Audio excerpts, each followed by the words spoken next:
Friends, మనం ఇప్పుడు mutton biryani తయారు చేయబోతున్నాను. యాక్చువల్లీ నేను ఫస్ట్ టైం చేయబోతున్నాను. ఎలా వస్తుందో నాకు కూడా తెలీదు. మటన్ తెచ్చుకొని నేను క్లీన్గా కడుక్కొని ఉప్పు, కారం, పసుపు, అల్లం వెల్లిగడ్డ, మసాలా దినుసులు, పెరుగు, నిమ్మకాయ వేసుకున్నాను friends. So first time try చేయబోతున్నాను నేను mutton biryani.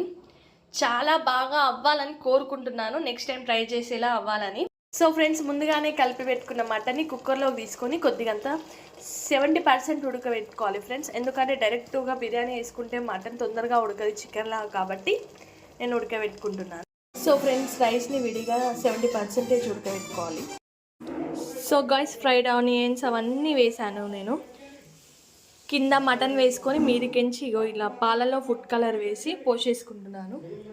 So guys, mainly కొత్తగా ట్రై చేసేవాళ్ళు, న్యూలీ మ్యారేజ్ అయిన వాళ్ళు, యాక్చువల్లీ నా మ్యారేజ్ కూడా రీసెంట్గానే అయింది, 1 year ఇంకా కాలేదు. సో అన్నీ ట్రై చేయాలి, అన్నీ నేర్చుకోవాలన్న పట్టుదలతో ట్రై చేస్తున్నాను ప్రతిదీ. సో ఫ్రెండ్స్, ఫైనల్లీ మన మటన్ బిర్యానీ తయారీ చేసే విధానం అయిపోయింది ఇప్పుడు. So guys, first time mutton biryani try చేసేవాళ్ళు కామెంట్ బాక్స్లో కామెంట్ చేయండి. దీనికి టిప్స్ ఏంటో చెప్తాను నేను. చాలా సింపుల్గా చాలా బాగా చేస్తారు మటన్ బిర్యానీ. నేను కూడా ఫస్ట్ టైం చేశాను, చాలా అంటే చాలా బాగా అయింది. సో చూడండి ఎంత బాగా అయిందో బిర్యానీ. ముక్క కూడా చాలా బాగా ఉడికిందండి. ఇక చాలా వేడిగా ఉంది, స్పైసీగా చాలా బాగా అయింది ఫ్రెండ్స్. మీకు కూడా తయారీ చేసే విధానం కావాలంటే కామెంట్ బాక్స్లో కామెంట్ చేయండి. చాలా simple and tasty mutton biryani.